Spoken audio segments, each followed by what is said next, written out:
Hello, my loves. Welcome back to the Unfuck Your Relationships podcast. I'm your host, Michelle Panning, and this is episode 219.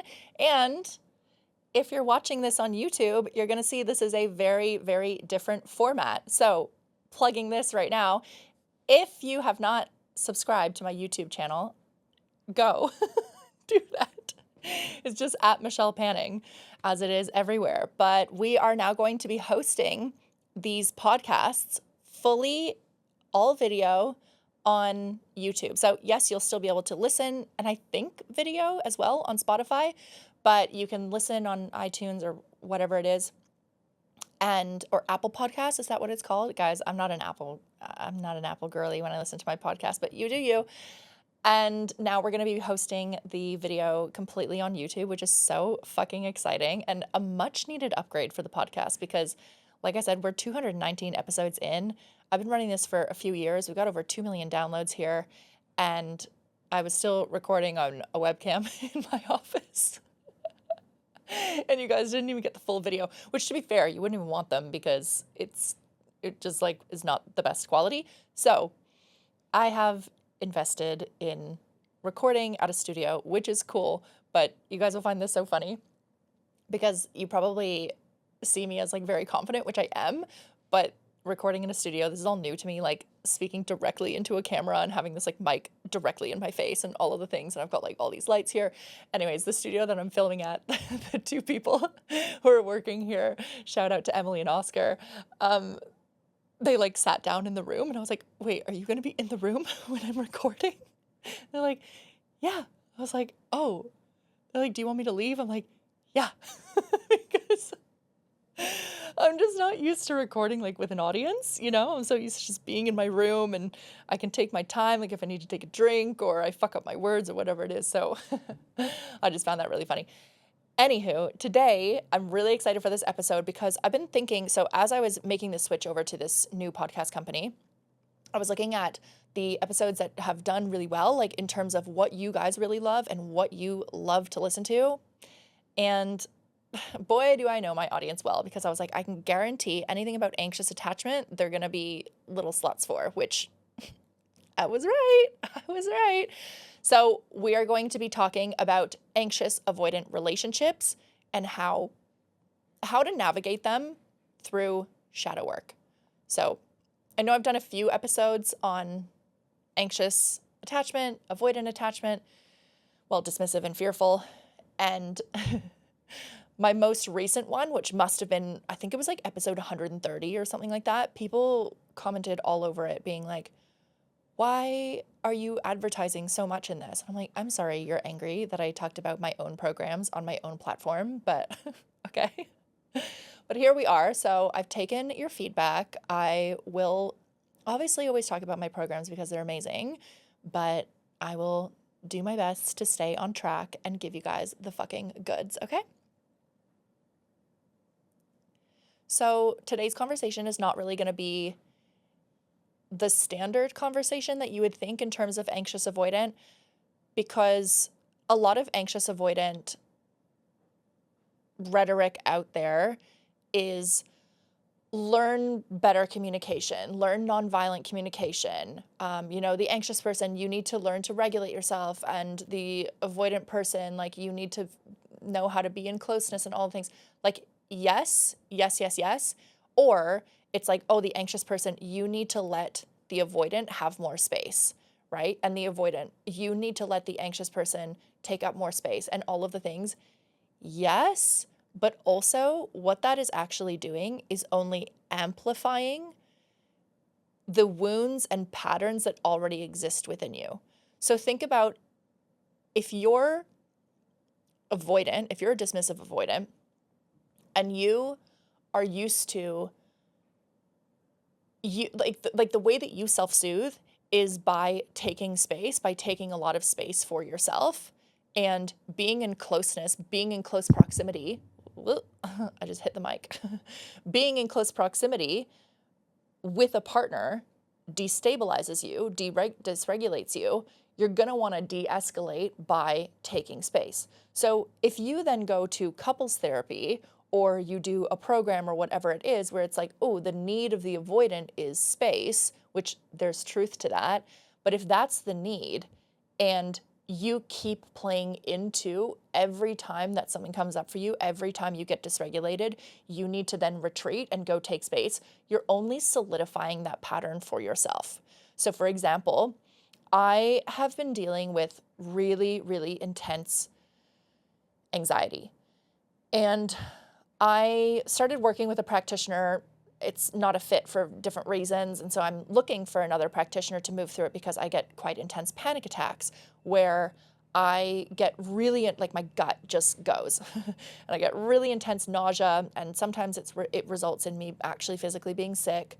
And it's like, it feels uncontrollable, right? And so what I noticed, because it's been coming up a few times in this relationship that I've just started. By the way, side note, your girl's off the market. Did I just drop that? Just willy-nilly? Okay. You didn't hear anything. So what has been coming up is this relationship is so beautiful, and I do not have to caretake this person's emotions at all. I don't have to overfunction. I don't have to deplete myself. I don't have to abandon myself, all of things, which has actually felt really destabilizing. And I've noticed a lot of avoidance within myself around like, oh my God, I'm not used to this dynamic. So the reason I'm sharing this around the anxiety is because when the anxiety comes up, if every time I was like, oh my God, okay, let me go back to my house by myself so that I can like calm down and then I'll chat to them in a day or two when I'm regulated again, and then I'll come back and it'll all be good, rinse and repeat. What's happening is I'm basically solidifying that cycle for myself where the anxiety within me is trying different tactics to get me to get away from perceived threat, right? Love, money, success, whatever thing it is that you want in your life that actually kind of scares you a little bit. I didn't realize that I was actually scared of love until this relationship, which is a bit wild.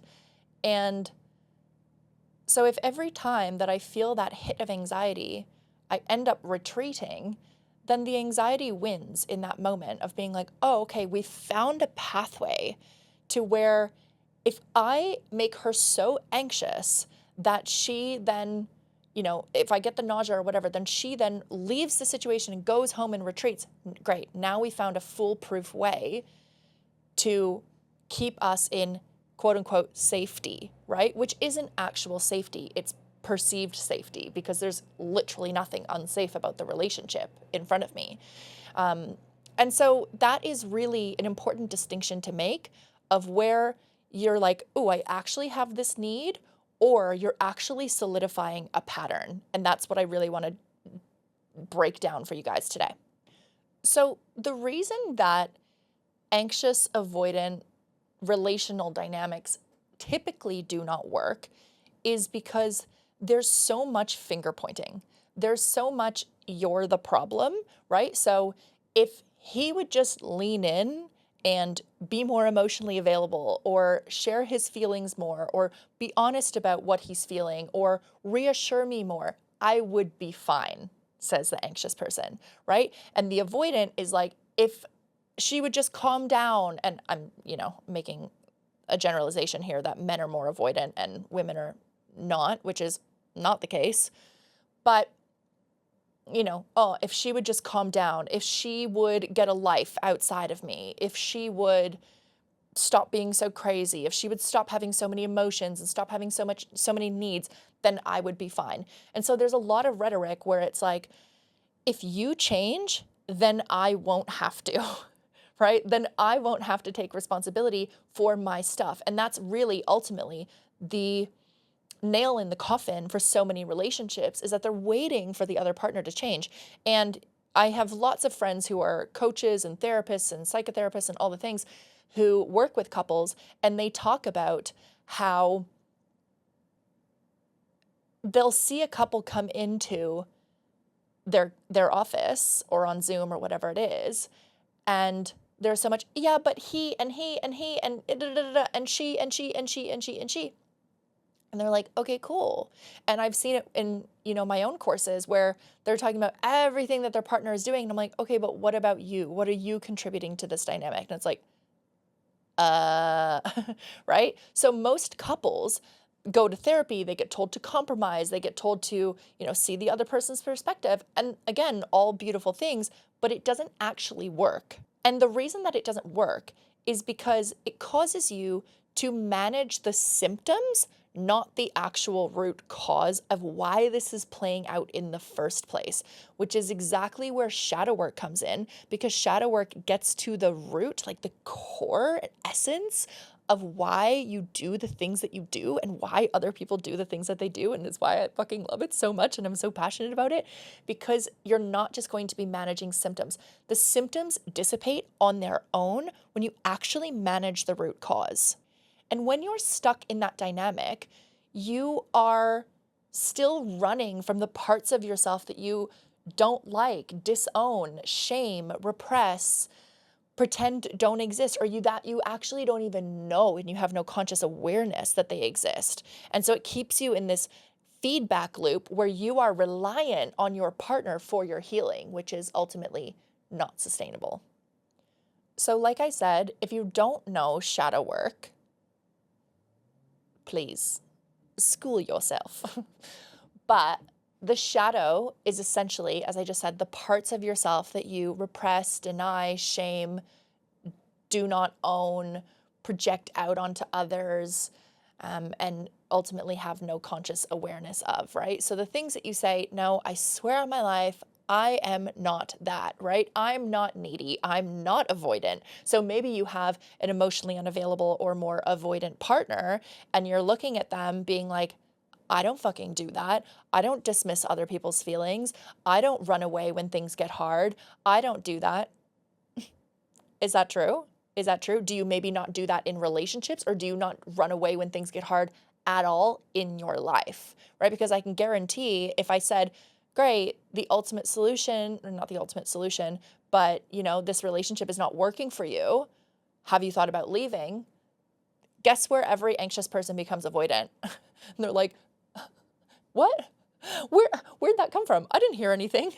And suddenly it's out of their awareness because they're like, I'm not fucking leaving. I don't want to do that. So is it true that you actually don't have avoidance? Or are you actually in a specific dynamic with this specific person, meaning the avoidant, for very good reason? Because you get to meet a part of yourself through them that you wouldn't have otherwise get to experience.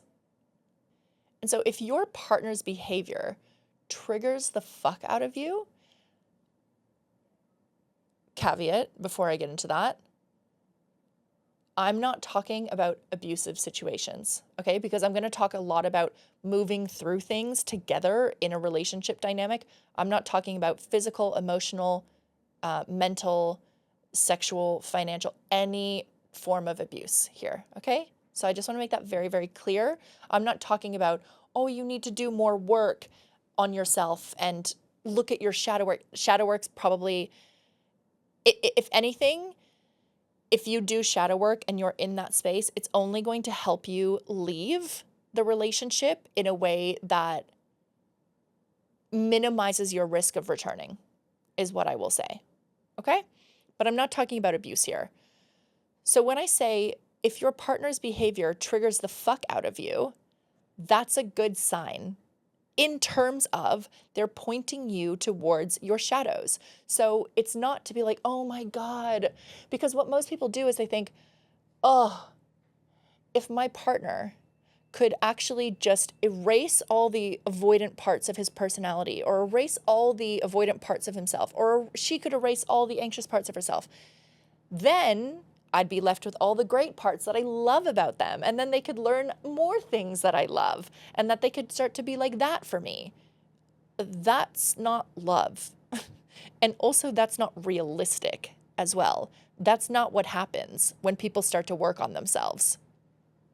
So just a quick little lesson in shadow work.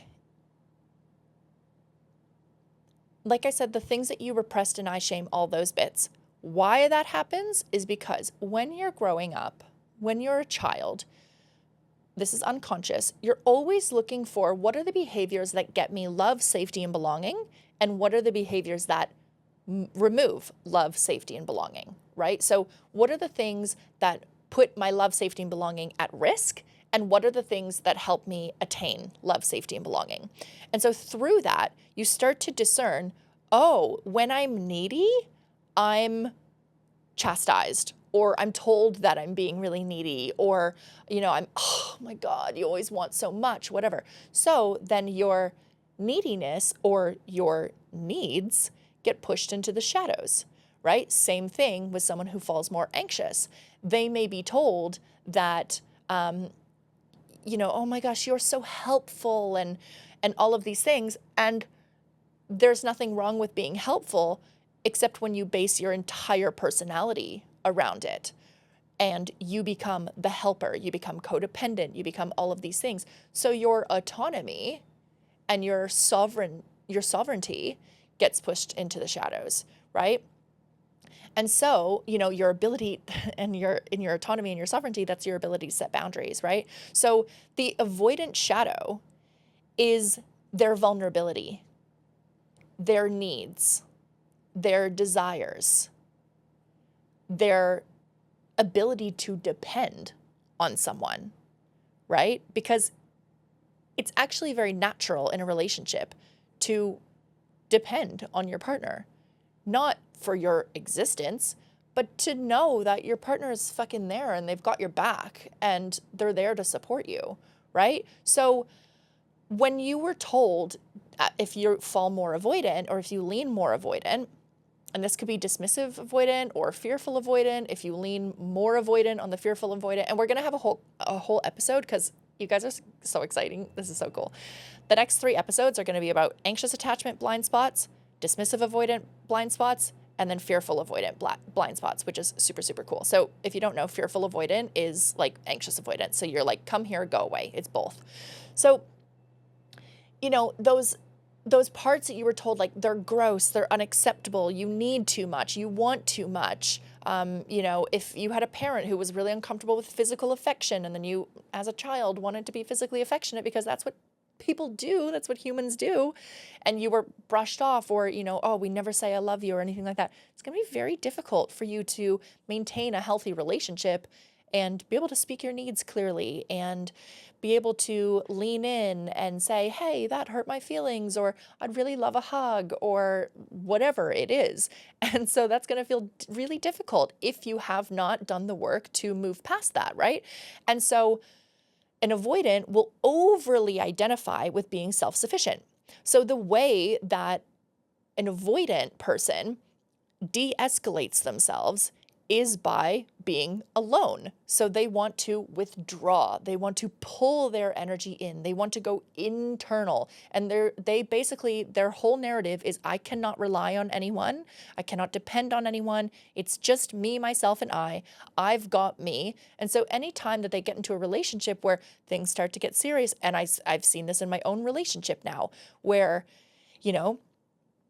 when they asked me to like become official, it was like, oh, whoa, right? Actually, that's not true. It wasn't even that. There were like a couple of other things that we had discussed about the future and whatnot. And I noticed myself feeling this mix of being very, very excited, but also like, whoa, which I spoke to them about, right? And we had multiple conversations about where that was coming from within me. And I think that's the difference, right? Can you lean in and have a chat about it? Can you discuss it versus like me fully just withdrawing my energy? But after having been in codependent relationships where there was, abuse or just really unhealthy relationships, that was, I knew what I needed to do, right? And so there's a part where I'm afraid to lose myself again. And so then when it's like, oh, let's do something that's a little more mergy, right? So talking about moving in together in the future. It's like, loss of freedom, right? And so again, the avoidant overly identifies with being self-sufficient, whereas the anxious shadow is their independence, their sovereignty, their autonomy, their ability to soothe themselves, their ability to stand on their own 2 feet. And so the anxious person is always looking to others to soothe them. So the avoidant is like, I will soothe myself. I actually feel dysregulated being in proximity with people. Whereas the anxious person is like, I need as much proximity as I can get, closer, closer, closer, closer, closer, and it never feels enough. And then as soon as there's space or distance between the two of you, all your shit comes up. Oh my God, oh my God, oh my God, you know? And so you can see how if the avoidance shadow is their needs, their vulnerabilities, their desires, their ability to be in closeness with another, and the anxious person's shadow is their independence, their autonomy, their sovereignty, their ability to stand alone, their ability to take space and soothe themselves, you can see how these two people go together because they are literally mirroring each other's wounds. And so through that in shadow work, it's like, oh, I don't actually have to work on myself because I'm getting to meet parts of myself through you. I'm getting to meet aspects of myself through another person, and I then don't have to take responsibility for it. So you can see how if I'm your coach or your mentor and you come to me and you are saying your partner's very avoidant, you're very anxious, what do you do? Cool. There could be an element of, okay, cool. How do you feel about allowing them to take space? And this is where I would ask a lot of questions, right? Because if you're like, oh my God, I don't even like when they're gone for an hour, that's unreasonable, right? But if it's, oh, you need to allow them to just take all the space that they want, that's also fucking unreasonable. So in that dynamic, I might say something around this, you need to actually work on being more independent, and your partner needs to work on leaning in and having closeness, because right now you're both doing the work for each other. So essentially, you are, if you're anxious, and this is just most of my audience is anxious, so I'm going to speak to that person. If you're more anxious, your avoidant partner is mirroring the parts in you that you have not accepted. Your independence, your sovereignty, your autonomy, your ability to self-soothe, right? If you're more avoidant, your anxious partner is mirroring the things that you have disowned within yourself, your vulnerabilities, your needs, your emotions, your expression, your ability to say, hey, I need this thing from you. I want closeness.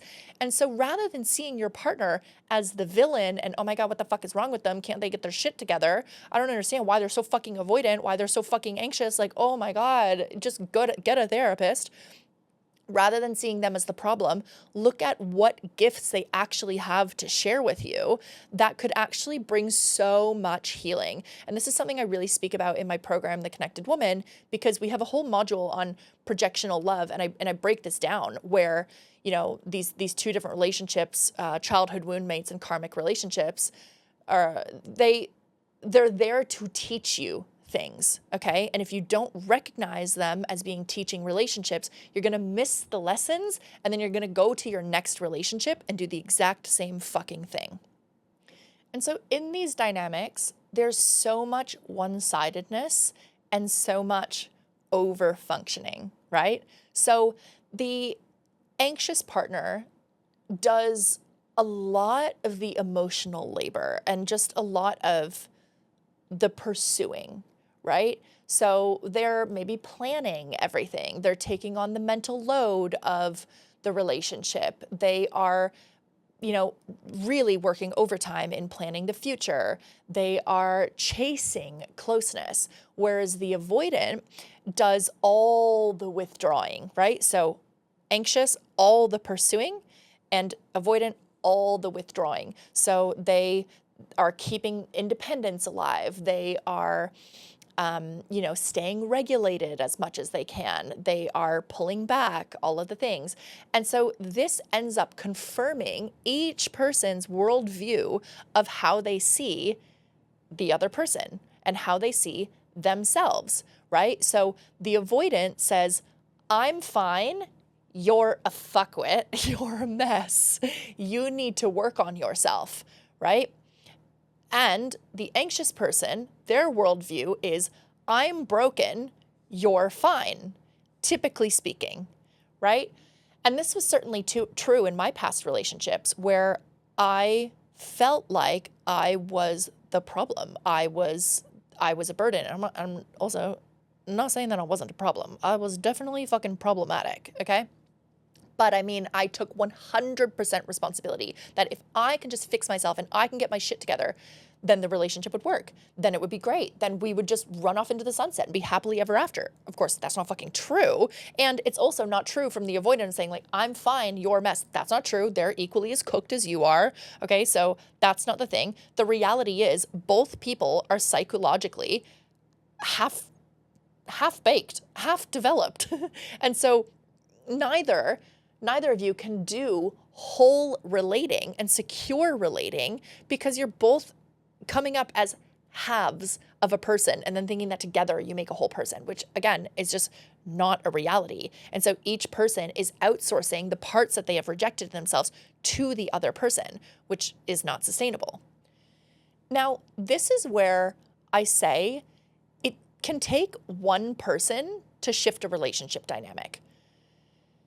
And I say that with a grain of salt because this is a dynamic and an opinion that I'm still forming, if I'm completely honest. Not even necessarily within my own relationship or the relationships that I have in my life, but more so as I see like clients move through situations and whatnot. Like I'm yet to be determined, but I feel like this is what I'm leaning towards, which is it takes one person to shift a dynamic. Because when you are in an anxious avoidant dynamic, you're doing this anxious avoidant dance, right? And so you have this like dancing partner, right? So you imagine like a salsa dance. You have your salsa partner who is your avoidant counterpart. And what happens is you both know the steps to your specific dance. So you know when I move this foot, he moves this foot. And what ends up happening is if you stop doing that dance, they're like, huh? What I mean by this is if you are used to over-functioning in relationships, and then you stop doing that because you've started to do the work, so for my more anxious person, right? If you've started to do the work and you have learned autonomy and independence and you start having your own life and your own hobbies and you build friendships and relationships that are outside of your romantic relationship, which is incredibly important if you don't already know this.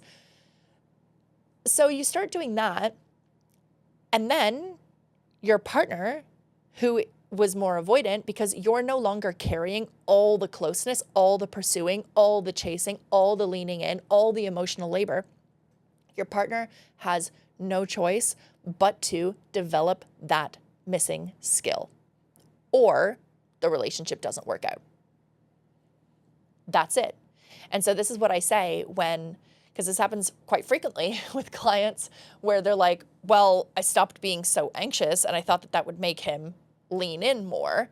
And whilst that absolutely can happen, it's not always the case because they might be like, I'm not fucking doing it. So then you get to decide, well, is this the life that I want? Do I want to settle for this? Or maybe something else, right? So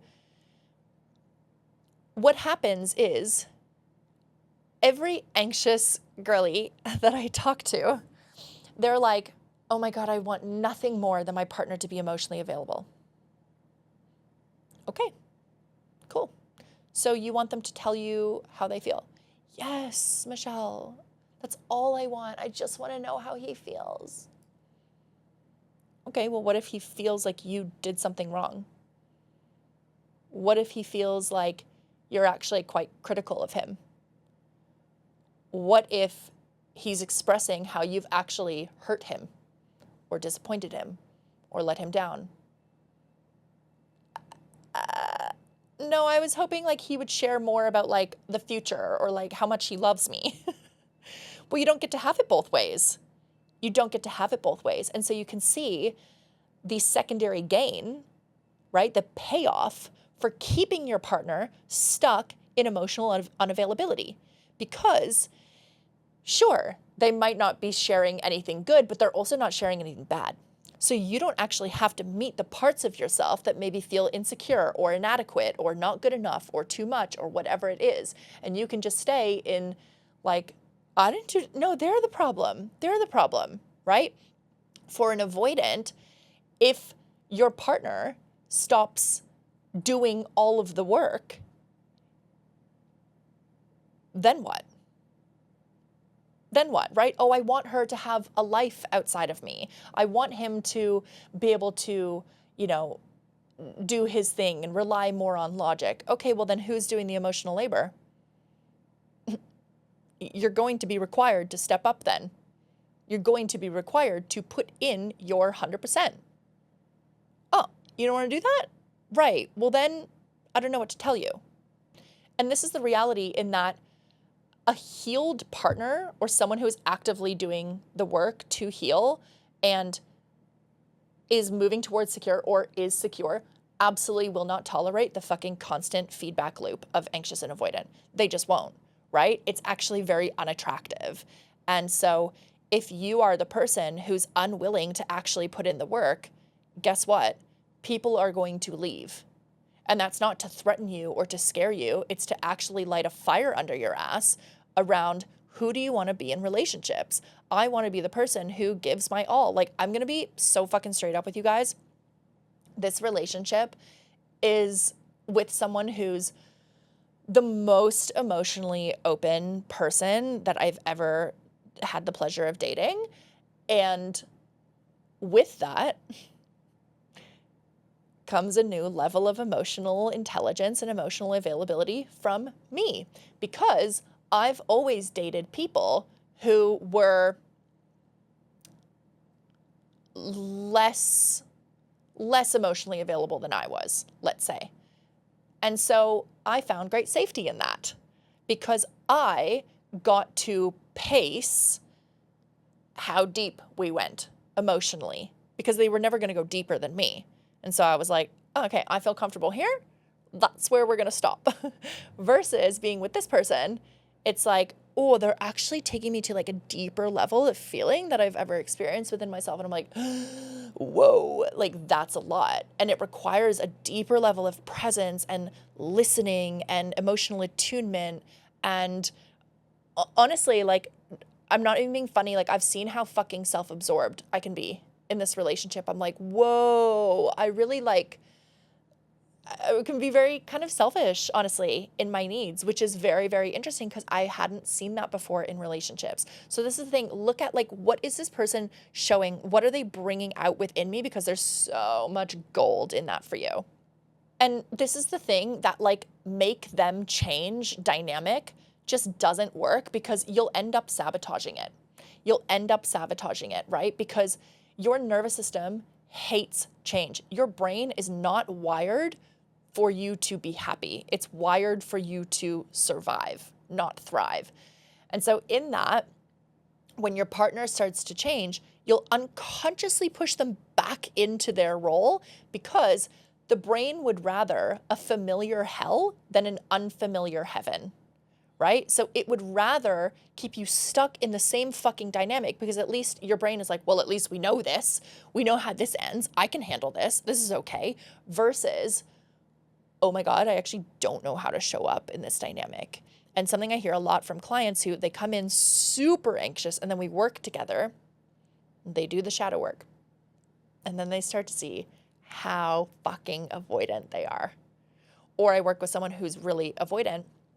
They do the work, and then they're like, oh my God, I'm so anxious. I'm like, which is why you were attracting those partners, because you got to meet yourself through another person versus actually taking responsibility from it. So there could be some times where it's like you do a pendulum swing a little bit from being anxious to avoidant or avoidant to anxious. And then through that process, you then find equilibrium, and that's where you can find secure attachment.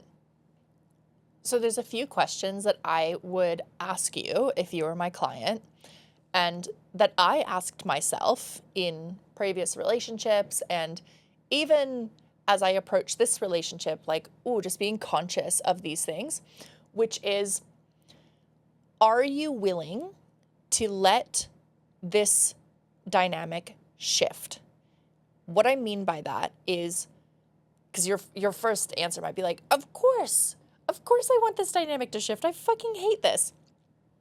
But what I mean by that is, are you willing to let the power dynamic shift?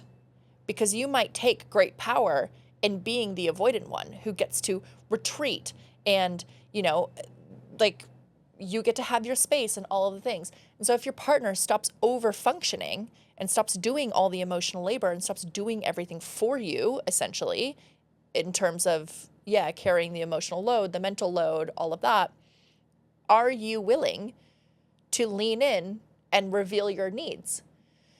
Because that might feel like handing over your trump card to them, of like, here you go. Here's my thing. Here's the thing that I had leverage over you, of like, ha ha ha, I'm never going to reveal my needs, right? And that's how you have kept yourself in quote unquote perceived safety. So are you willing to let this power dynamic shift, right? For my more, for my more anxious person, are you willing to stop chasing? Are you willing to stop chasing? Right? Or, if your partner stops doing all the chasing, can you step forward? If your partner stops over-functioning, can you step up? If your partner reveals their needs, can you meet them? You're going to have to actually step up in the relationship in a different way. Not in a way where you're anticipating your partner's needs, but where you're actually meeting the actual needs that they have. Right? Can you actually lean back and hold the space, hold the tension? So whatever it is, am I willing to shift this power dynamic? I would also look at whether you are willing to see your partner as an equal. And that might sound a little bit fucked up because you're like, what do you mean? Like, of course my partner's an equal, but do you actually believe that? Or do you feel some sense of moral superiority because you're the one who feels more, or you're the one who relies more on logic? And so you feel this sense of, moral superiority where you feel better than them. And in a way that you are actually not inherently better than them, but you are more practiced at a specific thing.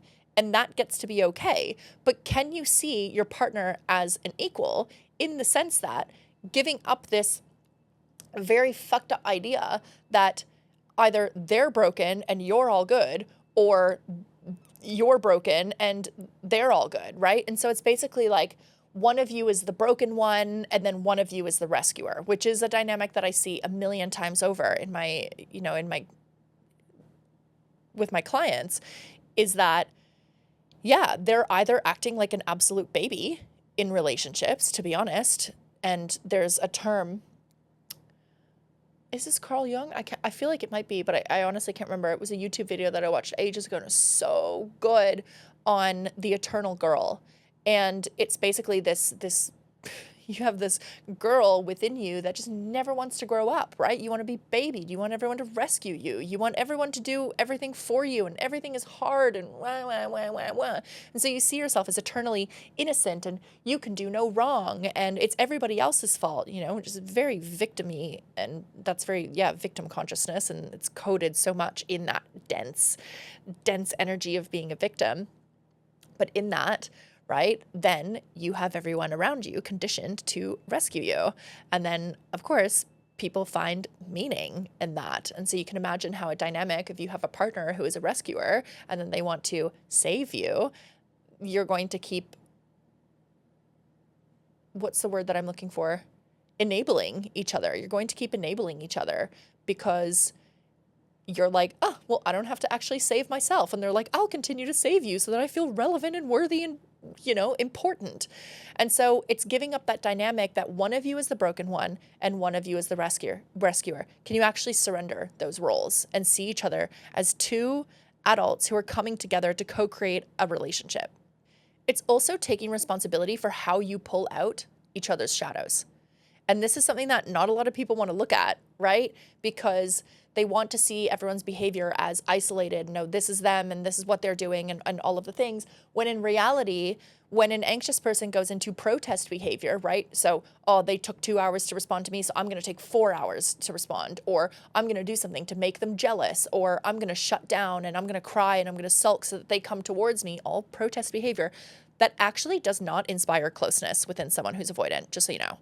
That literally doesn't work. And if it does, it's because you've guilt tripped them into doing it, right? Not because they genuinely are like, oh my gosh, like, what's going on for you, right? So in that, can you look at how you are with pulling out your partner's shadows? So the anxious person goes into protest behavior, which actually creates more withdrawal, within the avoidant person. And the avoidant, right, their withdrawal creates more protest behavior. And so you can see how this loop goes on over and over and over. So looking at your partner's behavior with curiosity, not from judgment, and when I say not from judgment, not from shame, not from judgment or shame for them, but also for you. Because you might look at like, oh my gosh, I can see like how what I've been doing has been contributing, and oh, that's so bad, and I can't believe that, it's so awful. It's not, it's okay. It's just looking at it very objectively of, oh, I can see how I have been behaving has contributed to this dynamic. And so this is the thing, you only have control over how you show up in a relationship. Please do not come into my containers and be like, how do I get him to change? How do I get her to change? I don't fucking know. They're not in this container. They didn't sign up for it. I don't know what to tell you. I'm not them. I can't tell you how to, like, you're having difficulty enough changing your own goddamn behavior, let alone someone else's. Good luck with that. That's like trying to get blood from a stone. So take the focus off them and put it back on you. Shine the flashlight back on you. What am I doing to contribute to the situation? And how can I shift my behavior to be something that is more conducive to an environment for my partner's healing and for my own healing, right? Okay, cool. So the more that I push this person, the more they pull away. Okay, great. How can I learn to soothe myself, right? And have then this person will lean in and I can be okay with that closeness, right? The other thing that we'd look at is, am I willing to actually look at our genuine compatibility? You know, something that the person that I'm dating, it's so funny because I haven't revealed who it is yet. So I'm just like very conscious of the words that I use. But the person that I'm dating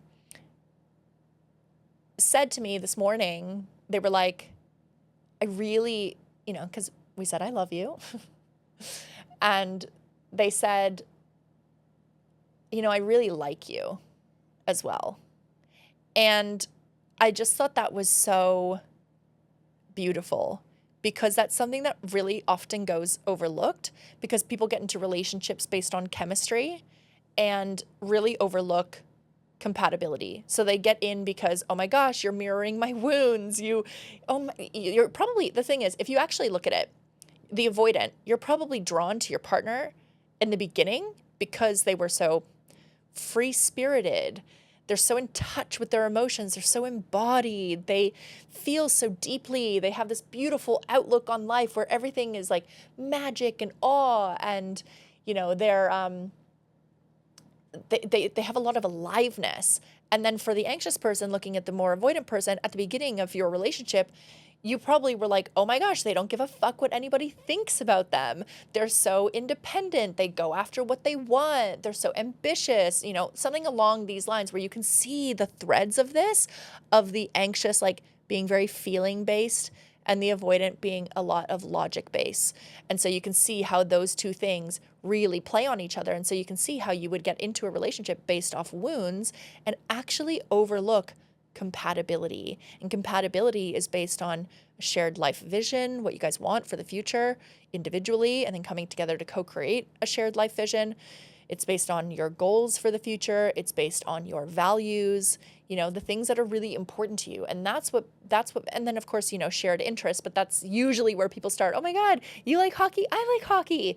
Where it's like, actually, that's kind of actually the last thing that you would look at in terms of, it's important for sure, but you actually need to be looking at shared life vision, goals, and values. That's what's actually most important, and then shared interests. But most people don't even look at any of that. They are just like, oh my God, how fun. And so then you end up in a relationship where maybe you love them, but you don't actually like the person that you're cohabitating with. You don't like the person you're in a relationship. You don't like the person you become when you're in a relationship with this person. So what are you doing there? And then the last thing that I would look at is kind of a point that I touched on before around pulling the focus back from them and back onto you. So when I was doing a lot of work with the Gottman Institute, doing a lot of work, I took like a practitioner course. They talk about the ratio in terms of conflict and how to have healthy conflict, that there should be I think it's 5-to-1 ratio. Gosh, this is so bad if that's not that. But it's like a 5-to-1 ratio in terms of positive to negative interactions in conflict, right? And so for every piece of negative feedback that you give, there should be, for every negative interaction, there should be 5 pieces of positive interaction. And so that kind of brings me to this point of, am I willing to work 5 or 10 times harder on my own growth than I am critiquing theirs? Because this is something I see a lot also, where women come do the Connected Woman or the experience or the retreats, and they learn about all this shadow work, and they're like, oh my God, I've had so many insights. This is so amazing. Holy shit. And then they're like, let me tell you all of your shadows. Let me tell you all the fucked up things about you. Did you know that you're avoidant? Did you know that you do this? And their partner's like, whoa, what the fuck? And then of course they're not supportive of you doing the work, because all you have done is take the work and weaponize it to use it against them, versus actually doing the healing work. And this is something I say a lot where, people are like, how do I get my partner to do the work? Well, it's not by shoving books in their faces or telling them to listen to a podcast or whatever it is. It's you being the example, you showing that the work works, and then that inspires them to do the work if they so choose. But you shoving a book down their throat is not going to make a fucking difference. So you need to be willing to work 5 or 10 times harder on yourself than you are being committed to critiquing their growth or their lack thereof it. So then it begs the question, okay, cool. If I'm doing the shadow work, if I'm looking at my part, if I'm clocking it, right, which is becoming aware, if I'm owning it, taking responsibility, and if I'm cleaning it up, taking different actions to get a different result or a different outcome, if I'm doing all of this and I'm focused on myself, how do I know when it's time to work it or walk, right? So how do I know when it's time to put the effort in and stay in the relationship and stay plugged in and want to work on the relationship, versus when it's kind of just like dead in the water and it's no longer actually serving you to be in the relationship dynamic, and you're like, yeah, this just isn't it. So I want to give you like a very basic play-by-play of how to understand this. The biggest thing that I would say in terms of being willing to work on it is, are you and is your partner willing to do things differently, right? And are you seeing actual behavior change? Because it's one thing to just go to therapy or do a course and learn all these things intellectually, and then it's another to actually embody them. That's why I'm so passionate about embodiment. That's why every single course that I do is always going to be based on embodiment, in addition to all the intellect and the knowledge and everything that you need to know, right? But if you can't see actual behavior change, and I'm not talking about years from now or months from now, I mean within weeks, if you cannot see changes, even if they're small, but you can't see changes on a consistent basis, what are you doing? Like, what's the point? What's the point? If you guys are not working towards this shared vision for the relationship, then I don't know what the point is. And so it doesn't have to be this grand overnight, oh my God, they've gone from being so avoidant to the most secure person I've ever dated in my life. It doesn't have to be like that. But I would be looking at, is there enough growth for me to be like, okay, cool, I'm willing to stay. And anyone can say anything. So it's not about just spewing fucking words and then hoping that one day they're going to change. No, you need to see actual change. Someone can say, oh, I'm so sorry that I cheated. If they cheat the weekend after they said sorry, it doesn't fucking matter, right? So if you keep doing the same thing over and over again, it doesn't matter how many times you say sorry or you take responsibility or you take accountability or whatever. Like without behavior change, that's not actual accountability. So then it comes to, well, when do you know when is it time to walk? Well, if you're being stonewalled, so like the silent treatment, or you're being gaslit, or there's any kind of emotional abuse, or you are carrying 70, 80, 90, 100% of the emotional load, that's when I would walk. I would walk when safety is missing. Of course, when physical safety is missing, but when just basic like emotional safety is missing, when you don't feel like you can actually be yourself with this person, when you don't feel like you can bring things to the table without being met with contempt and stonewalling and being dismissed and invalidated and all the things. And that's on a consistent basis because, I get defensive. I sometimes like invalidate people, like not intentionally. And then I'll have time to reflect. And I'm like, oh, fuck, I don't really love how I did that. Like, can I try again? Right. So that's okay. If someone's like, oh, can I try again? Like, I didn't like how I responded in that moment. That's cool. But it's looking at that overall trajectory, because if you're being consistently, like if you feel like you're repeating the same fight and there's just no movement every single time, I would walk. And the reality is people often see leaving a relationship or the breakdown of a relationship as the ultimate failure, when I just don't necessarily think that's true. I actually think that can be the most secure move you could ever possibly make. So me leaving my previous relationship, like that was the most secure move I could have ever made. And of course, I thought about, I teach on relationships. What are people going to think about me leaving a relationship? They're going to be like, oh my God, girl, get it together. When actually that wasn't the case at all. And again, I don't think that the length of time in a relationship is the ultimate, signpost of a healthy relationship. I think you could have a healthy relationship for 3 months and it's healthier than some for 50 years. So think about that is leaving the secure move or is staying the secure move, but it's not failure if you leave. So the reality is, with all of this said, it's amazing to know your attachment style and, have all this knowledge and understand and be able to implement this. And I want you to implement this. And it doesn't mean shit if you're not embodying it, which is exactly what we do inside the Connected Woman, right? So we have all of these modules around your relationship blueprint, your core wounds, your shadow archetype, around the ego, around projectional love, right? Like I said, the karmic relationships, the childhood wound mates, a module on triggers, on boundaries, on understanding men, on inner child, on reactivity. There's so much jam-packed in this program, but also embodiment practices to help you actually feel this and cement it into your body so you can actually start to shift your attachment style, whether it's avoidant or anxious, to being secure so that you can show up fully in your own right, in your truth, and in your authenticity in relationships. So we're going to be starting on the 20th of October, 2025. So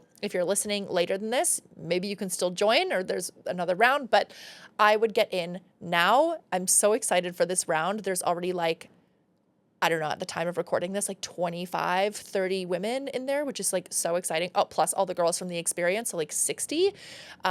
It's going to be next level. I'm so fucking excited. So like I said, we start on the 20th of October. The link will be in the show notes for you. And I'm so excited for this new format and being on YouTube. And yeah, I can't wait. So that's it, my loves. I will talk to you next week and I will see you then. Love you.